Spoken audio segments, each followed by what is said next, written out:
El contenedor hallado en el puerto de Fue Amberes, detectada la droga en el puerto de Amberes en Bélgica. 49 paquetes de cocaína. A few years, one of the main entrance gates for cocaine coming from the south of America. I see people dealing here just in the open. They don't even try to hide anymore. Crazy. We do have a huge problem about criminality.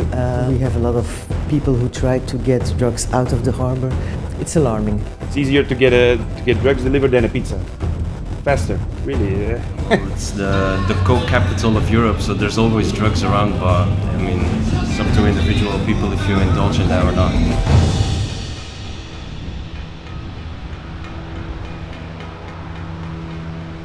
It's everywhere. The port area is just to take out the drugs. So there you have specific people who come there in order to get the drugs out of the containers. And that's one part, but then you have the other violence, and the violence concerning in the streets, the violence between gangs, the violence everywhere. Sometimes it's crazy. Sometimes I hear from my minors that they give them a PlayStation or a cell phone, but there are also other amounts that they offer them. It depends. When they're just dealing, they make €10 for every delivery they make, so it's different, and they're like children. That's what I tell the police, because I've seen the changing. At first they were 20, 19, 18, and now it goes down and down. It's crazy. So sometimes I tell to the police, you need to have another corner in your police station with teddy bears. With the cocaine, a lot of money is involved. And that's the big problem. Since there's a lot of money involved, a lot of people do a lot to get that cocaine into Europe, to get it through the port of Antwerp to the mainland of Europe. There's also a lot of violence that comes with it. For example, in Antwerp, for example, we have a lot of attacks, people that are threatened. They hire people to get the drugs out of the port, but they also try to corrupt, for example, people who work at the port.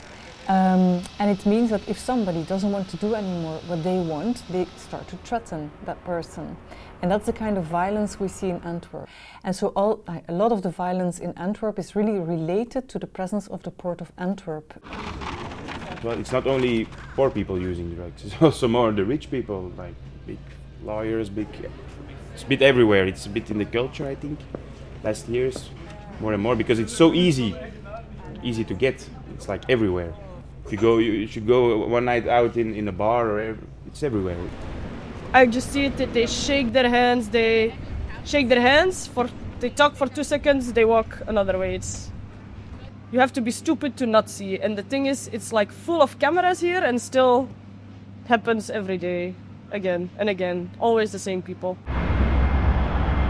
The port of Antwerp, Bruges, is a big fish in a small bottle. Belgium is a small country, but the port is the second largest of Europe and the 13th in the world. We have 40 million containers a year, so inspecting them all would require 8 containers a minute, 365 days, day and night, and 8 containers if you want to do all of them. So it's impossible.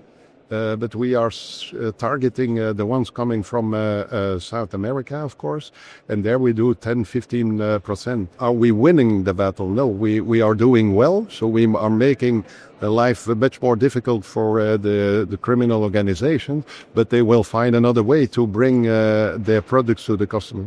We are well aware of this, but it's very difficult to fight this criminal organization. So what we are doing today is to put all the expertise, which we already are doing with European ports.